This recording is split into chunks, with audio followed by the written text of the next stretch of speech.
I think I can relate to the pure cringe that psychologists feel when they see a misinterpretation of like really painstaking research. There's always one thing that American monolinguals say that gives me an absolute aneurysm every time I hear it. And that thing that gives me an aneurysm is when a American monolingual talks about grammatical gender. So that's a computer, is it, French? A computer, so it's male. All computers are male. And that's a bottle, French, really. So it's female. All bottles are female. Really? Should I dress it up in a friggin' pink apron and give it a rolling pin as well? Some of this topic is in the process of evolving, so I want to provide some clarity to the situation and also give my opinion, which can also be dangerous at the same time because this is subject to change. So I want to start with some facts, which will probably stay true, and then I want to end with more of my opinion, which can change in the future. If you're watching this years after the upload date, don't hold me to those opinions that I say, but you can hold me to the facts that I say. This topic was inspired by a Twitter post that I recently saw. I completely agreed with everything that the original poster was saying. The person was saying that there is no connection between societal gender and grammatical gender, and I'll also add gender equality to that. For people who only speak English, when they hear the word gender, they're probably thinking man, woman, or something like that, right? And that is absolutely wrong. Long before a modern conception of what this word meant, this word was being used for some variety, some kind, some type. If anything, grammatical gender should be renamed to like grammatical kind or grammatical type or something like that. The word noun case is a very precise meaning and it doesn't have any other cultural connotations. But when we're talking about grammatical gender, for some reason some extra connotations and cultural baggage goes into this word. So when we're talking about a noun case, we're talking about nominative, ablative, accusative, dative.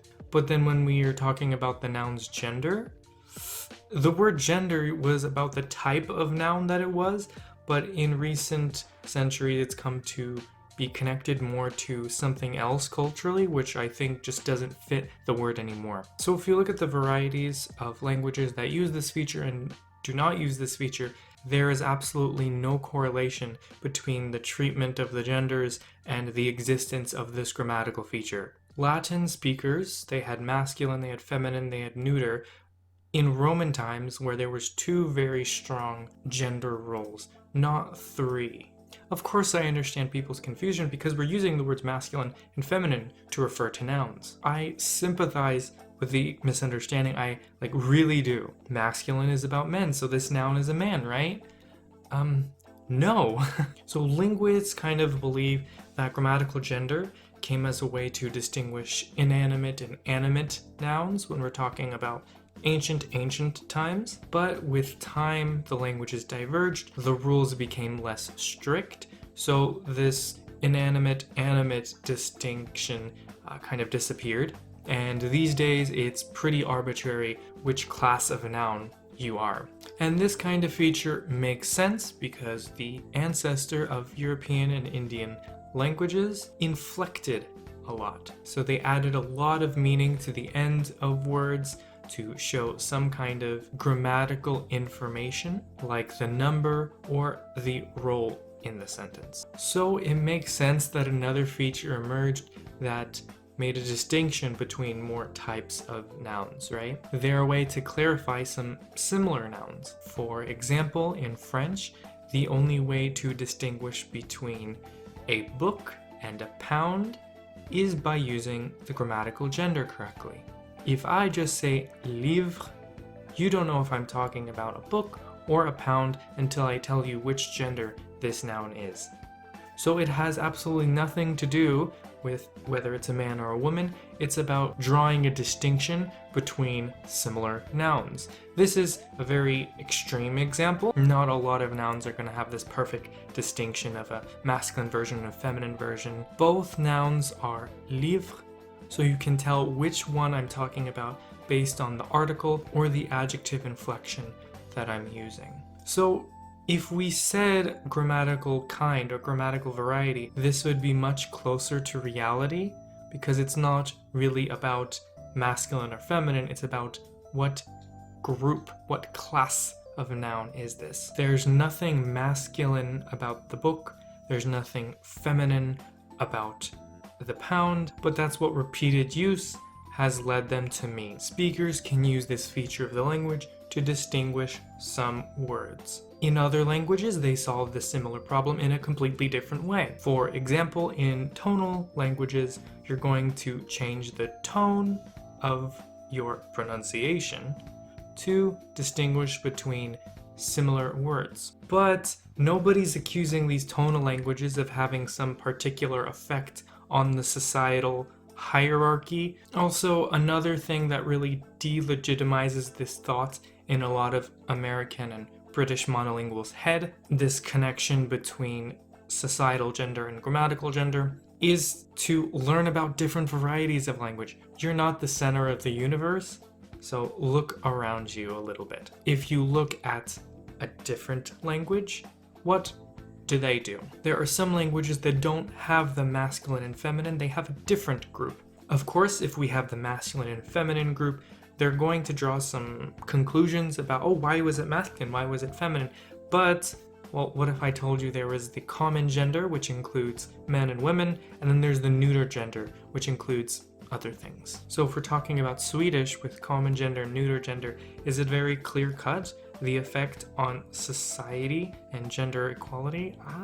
And if you're supposing that grammatical gender has any effect on gender equality, then that would mean that a gender neutral language would have perfect gender equality, right? Turkish has a fully gender neutral language, so the word for he, she, and it are exactly the same, and you don't know if I'm talking about man, woman, inanimate object, or anything else, except by context, of course. Linguists have really been trying to find the connection between language and behavior for a really long time now. And there's one study that I'm noticing gets cited very often when we're talking about grammatical gender, and that's Sex, Syntax, and Semantic from 2003. I feel like this study in particular gets twisted a lot when trying to explain linguistics to the masses. So there's one part that goes like this, and I'm gonna read it directly.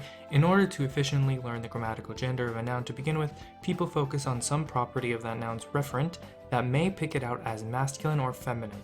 For example, if the word for sun is masculine, and in one's language, one might try to remember this by conceiving of the sun in terms of what are perceived as stereotypically masculine properties, like powerful and threatening.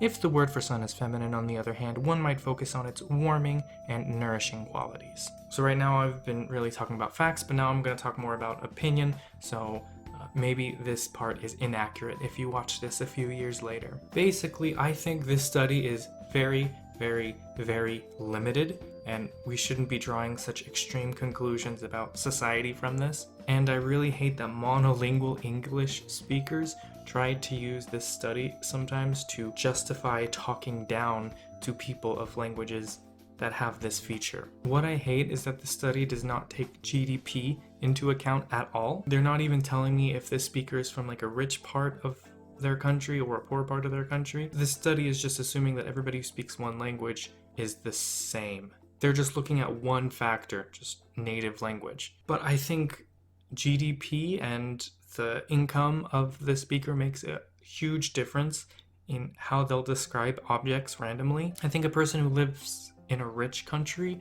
will probably trust their infrastructure more. They'll say that a bridge is convenient or it's expensive. A person from a poorer country might think differently. That person might think that the bridge can be dangerous. The person might think that the bridge could be useful. They might think that the bridge is necessary. I think the GDP makes a huge difference when people are describing something. Also, the study did not make a distinction between languages that have different grammatical genders. They only really discuss the languages that have masculine and feminine, or masculine, feminine, neuter. They don't say much about those languages like Swedish that have the common gender and the neuter gender. They don't make note of the language that have gendered verbs. They don't make note of languages that don't have grammatical gender, but maybe some difference in the pronouns.